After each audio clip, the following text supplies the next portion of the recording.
सत्संगत जी, प्यार से कहना धन का जी। आज 76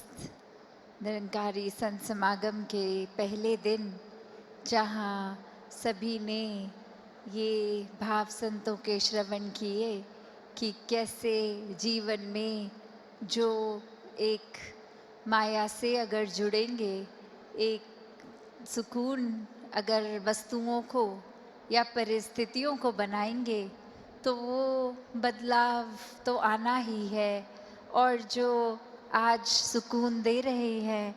कल वो एक परेशानी का कारण भी बन सकते हैं। तो कैसे एक सुकून को हर समय चाहिए, तो क्या करना चाहिए। और आज भी संतों ने यही समझाया कि इस परमात्मा, इस निराकार, इस अविनाशी के साथ जुड़ना है, क्योंकि ये हमेशा से कायम दायम है और रहेगा। इसके साथ कोई बदलाव होगा नहीं। ये बिल्कुल हूबहू जैसा है वैसा ही है, वैसा ही था, वैसा ही रहेगा। तो ये परमात्मा के साथ अगर हम अपना एक पहचान करके पहले, फिर इसके साथ प्यार के बंधन में रहेंगे, एक इसको हर समय महसूस करते हुए, एहसास करते हुए रहेंगे, तो फिर ये जीवन वाकई ही कोई भी परिस्थिति का मोहताज नहीं है। फिर तो हर समय ये आनंद, ये सुकून ही जीवन में है, ये शांति, ये कामनेस, ये ब्लिस, हर समय एक यही एहसास। फिर चाहे तन स्वस्थ हो या अस्वस्थ, एक ये सुकून मन का वैसा ही कायम दायम रहेगा। तो ऐसा जीवन संतों ने समझाया है कि ऐसा जीवन जीना एक पॉसिबल है। हर एक के लिए ऐसा जीवन जीना एक मुनासिब है। तो कैसे इसको जिए, तो बात वही कि परमात्मा से जुड़ के हर समय के सुकून में रहें। और अब अगर आगे सोचें कि ये ब्रह्म ज्ञान भी जीवन में आ गया, एक निराकार के एहसास में भी रहने लगे, सेवा सुमिरन सत्संग भी करने लगे, पर एक मन का बदलाव अगर नहीं है, तो फिर ये ज्ञान भी मन में नहीं टिकता। और मन से जुड़ी हुई जो पहली चीज़ आती है, वो अहंकार तजना, वो एक समर्पित भाव, मन को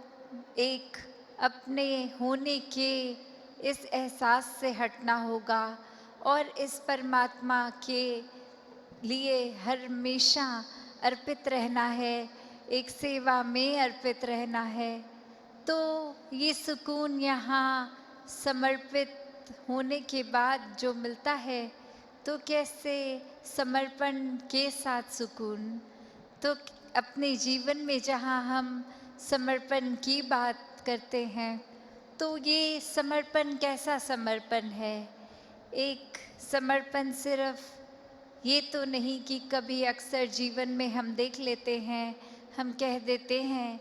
कि हमसे कोई सीनियर है, वो कुछ ऑर्डर्स दे रहे हैं और हम करते चले जा रहे हैं। अक्सर किसी ना किसी प्रोफेशन में देखा है, ऑफिसेज में या किसी भी सर्विस में, तो एक सीनियर का ऑर्डर मान लेना, या फिर कोई अथॉरिटेटिव पर्सन, कोई टीचर, कोई और इस तरह से जो हम पे कोई बात करते हैं और वो मान लेना, वो अक्सर ये रूप उसका समर्पण का नहीं बन पाता, क्योंकि ये रूप तो वो डर से है कि वो जो कह रहे हैं वो करना ही होगा, वरना नौकरी से निकाल दिए जाएंगे, वरना फिर कोई और इस बात की रेपकशन हो सकती है। तो एक वो बात मानना, वो हर प्रोफेशन में हो जाता है, पर मन वहाँ समर्पित नहीं होता। वो किसी भय के कारण या किसी और अन्य कारण से समर्पण होता है। तो यहाँ समर्पण होना मतलब एक दिल में प्रेम को रखते हुए प्रेम से समर्पित होना, ये प्यार से अपने आप को खोकर सिर्फ इस परमात्मा का होकर, ये समर्पित भाव मन का अगर इस तरह का समर्पण है तो वो मुबारक समर्पण है। तो कैसे एक अक्सर बात ये होती है कि हमने समर्पण अगर कर दिया तो ये जो इतने सालों में अक्सर अगर हम सोच के भी देखें कि छोटी उम्र से ही पढ़ते लिखते एक डिग्रियां मिल गई, एक हमें कोई और उपाधि मिल गई, तो ये कमाने के लिए चाहे कितने वर्ष लग गए, पर जब समर्पण की बात आती है, अहंकार को तजने की, अहंकार गंवाने की, तो उसमें उतने ही साल नहीं लगते। ये तो एक पल में ही समर्पण हो जाता है। जैसे ही ये मन समझ लेता है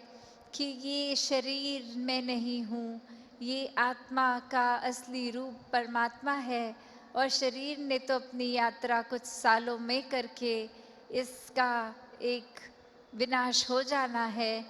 तो कैसे ये समर्पित जीवन जिया जाए जब तक जीवन है। तो बात वही एक कहानी के साथ तास अपनी रखना चाहेगी कि एक बार एक गुरु के पास शिष्य आता है जो काफ़ी सालों के बाद, और आते ही अपने गुरु के आगे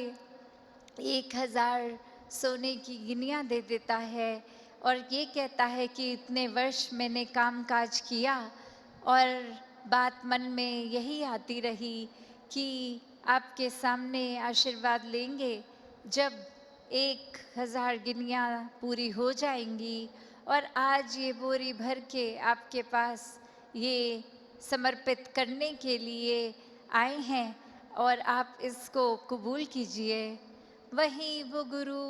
वो लेकर सामान अपने शिष्य से कहता है कि ठीक है, तुमने ये दी, मैंने स्वीकार करी, और अब ये जो सामने नदी बह रही है, सारी की सारी ये गिनियाँ उस पानी में बहा दो। और अब वो शिष्य के मन में सवाल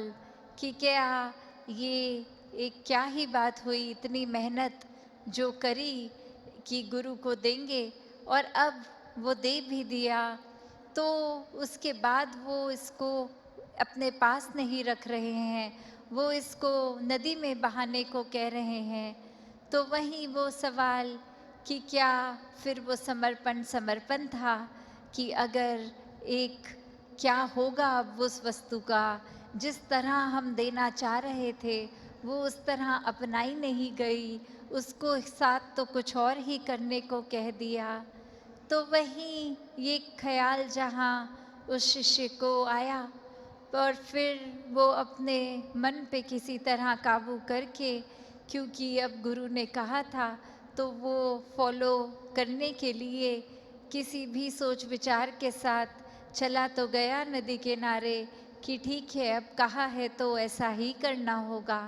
और वहीं काफ़ी देर हो गई और अब गुरु भी इंतज़ार कर रहा है कि ये इतनी देर से लौट के नहीं आया, इतनी देर क्यों लग रही है वो उसको वो सिक्के नदी में बहाने के लिए। तो फिर वो गुरु ही खुद उस नदी किनारे जाते हैं और क्या देखते हैं कि वो शिष्य एक एक करके सिक्के को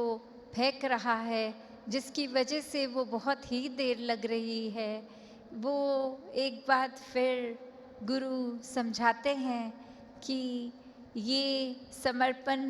करना है तो इतनी देर क्यों लग रही है, समर्पण तो एक साथ ही किया जा सकता है, पूरी की बोरी बोरी को एक साथ ही नदी में बहाया जा सकता था, तो एक एक करके क्यों, इतनी देर लगा के क्यों। तो ये कहानी में तो ये मन की अवस्था ही है कि हम किस तरह एक अपने मन को इस तरह मान लेते हैं कि कोई अटैचमेंट हो गई, कोई और कारण से अगर ये लगा कि कुछ वस्तुएं इकट्ठी हो गई हैं, कोई उपाधियां मिल गई हैं, या कहीं अपने मोहल्ले में, अपने दायरे में बहुत नाम कमा लिया है, एक हमारा कुछ ओहदा, कुछ रिस्पेक्ट बन गई है, एक तरह के हम सेलिब्रिटी बन गए हैं, कुछ दो चार लोग हमें जान गए हैं, तो ये एक इम्पॉर्टेंट होने का अहंकार या कोई और तरह का अहंकार ये मन में घर कर लेता है। और अब ऐसे अहंकार को फिर जब समर्पित करने की बात आती है, खुद को गंवाने की बात आती है, तो किस प्रकार फिर मन वो खेल कर रहा, कैसे फिर अगर समर्पण था तो वो पूरी तरह का नहीं था, वो उसमें भी मन मुताबिक ही एक कोई ना कोई इच्छा लगी थी। और जबकि समर्पित होना का मतलब ही यही कि निरीक्षित हो जाना बिना इच्छा के, कोई मन में कामना ना हो, निष्काम रहे, एक अपना पात्र खाली करना। और वही बात कि भरने में तो देर लग सकती है, पर खाली तो उसी पल किया जा सकता है। तो बात वही कि कैसे हम उदाहरण देखें, एक गुल्लक का भी जो पिगी बैंक होता है, उसमें चाहे पूरा साल लगा के एक एक सिक्का करके उसको भरा जाता है, पर कैसे वो साल के अंत में वो मिट्टी की गुल्लक को एक बार बस ज़मीन पे पटक के तोड़ना होता है, और सारा इकट्ठा जो पूंजी की होती है वो उसी समय खाली हो जाता है। तो मन को भी इस तरह जिस समय निराकार से जोड़ लिया, उसी समय ये पावन पवित्र होकर एक अहंकार से दूर सिर्फ और सिर्फ समर्पित मन ही जहाँ अपना भी सुधार कर सकता है, हमारे जिनके साथ रिश्ते नाते प्यार है, और जो एक हमारे लिए अजनबी हैं, जिनको अभी तक जाना नहीं, और ऐसा दायरा बड़ा पूरे विश्व के लिए, तो कैसे ये समर्पित मन ही मानवता की सेवा कर सकता है, एक इंसान बन के एक पूरे विश्व के लिए कल्याण रूपी जीवन हो सकता है। तो बात वही कि अपने जीवन में जहाँ हर कोई एक सेवा भाव को अपनाए, एक समर्पित भाव को वो अपनाए, तो ही सुकून है। वरना तो अगर बिना प्यार, बिना समर्पण के कुछ कार्य करेंगे, तो वो कोई और वजह तो ज़रूर हो सकती है, वो प्यार में रचित सुकून नहीं होगा। तो जहाँ परमात्मा को प्राप्त करके हर समय का सुकून मिल सकता है, वहाँ ये अवस्था समर्पण की वो भी होनी ज़रूरी है। वरना कहीं ना कहीं वो सुकून नज़दीक तो आएगा पर छू नहीं पाएगा, वो एक हमारे अंदर घर नहीं करेगा। फिर एक सांसारिक उथल पुथल से मन विचलित हो जाएगा, मन व्याकुल हो जाएगा। तो हर समय जहाँ अपने आप को अपने ही दिमाग में बड़ा ना करा जाए, एक संतों के चरण रज, एक संतों की धूल जैसे, उनके पाँव जैसे खुद को माना जाए, तो ही वाक्य में कुछ हमारा सुधार हो सकेगा। वरना तो वही बात कि जो अपने आप को बड़ा मानेगा, वो वाक्य में बड़ा कैसे हो पाएगा, उसे तो अभी बहुत कुछ सीखना होगा। तो जितना ज़्यादा समर्पण का भाव है मन में, उतना ज़्यादा खुद ही को खोना है। तो इस तरह अपने आप को गंवाते चले जाएंगे, तो ही एक असल रूप में इंसानियत में एक गिना जा सकेगा। तो मन के भावों को जहाँ इस रूहान के साथ, इस दातार के साथ, इस निराकार के साथ जोड़ा जाए, उतना ही एक जुड़ाव पक्का होता जाएगा, उतना ही मन में ये निराकार बसता जाएगा। और जितना निराकार मन में बसाएंगे, उतना ही अपना सुधार होगा। और फिर वही बात जो दासी अक्सर कहती है कि जब अपने आप का सुधार करके अपने मन को बदल लेंगे तो फिर एक ये बोलने की भी ज़रूरत नहीं है कि हम निरंकारी मिशन से जुड़े हैं, वो कर्म ही हमारा प्रचार है। तो इस तरह एक सुकूनमय जीवन जो हमें मिला है इस दातार से जुड़ के, वैसे ही पूरी दुनिया के हिस्से भी ये निराकार के जुड़ाव से ये मन का सुकून मिले। वरना तो जैसे दासी अभी पहले भी कुछ घंटे पहले जब माइक आया था तो यही भाव रखे थे कि खुद अपना मन अगर सुकून में नहीं होगा तो किसी से भी मिलें वो बेचैनी कायम रहेगी। कोई भी स्थान पे जाएंगे, वो कितना सुंदर दिखने वाला स्थान हो, कितना वो एक प्रकृति का रूप, उसमें एक सुंदरता की मूर्त, पर वहाँ भी सुकून नहीं मिल पाएगा क्योंकि अपना मन ही सुकून में नहीं है। तो खुद को जहाँ एक पूरी कोशिश करते हुए एक स्थिर मन रखेंगे, एक सहजता में रहेंगे, तो ही मन में ठहराव होगा, एक समर्पित भाव जागेगा और समर्पित भाव के वजह से भी ये सुकून जीवन में बना रहेगा। तो जब भी हम खुद को कुछ बड़ा माने तो वहीं ये सुकून खो देते हैं, क्योंकि फिर हमें अगर एहसास होता है कि हमसे बड़ा भी कोई है या फिर कोई हमने अपनी जमा पूंजी राशि से कोई सामग्री ली, कुछ और गाड़ी घर इत्यादि, तो जैसे ही किसी का अपने से बड़ा देखेंगे तो फिर मन व्याकुल हो जाएगा। तो जब बात वही कि ये मान लिया जाए कि ये परमात्मा ने शरीर भी दिया है, इससे हमें अपनी सारी कर्तव्यों को भी पूरा करना है, काम काज करना है, और उस मेहनत की कमाई से फिर जितना भी एक ये आर्थिक अवस्था है उसमें से हमने अगर आराम के लिए साधन जोड़ लिए तो उन साधनों से इतना भी मन को नहीं जोड़ना कि आज हैं और कल नहीं, तो इतना मन बैठ जाए कि फिर सुकून खो दें, किसी और का अपने से बड़ा पाएं तो सुकून खो दें। तो ये सारी चीज़ें सिर्फ इस्तेमाल के लिए और सदुपयोग के ही काम आए। दातार हर एक पे कृपा करे कि सुकून जीवन में सबके भरा रहे, सेवा भाव, एक समर्पित मन, इस तरह का जीवन हर कोई जीता जाए। साथ संगत जी, धन निरंकार जी।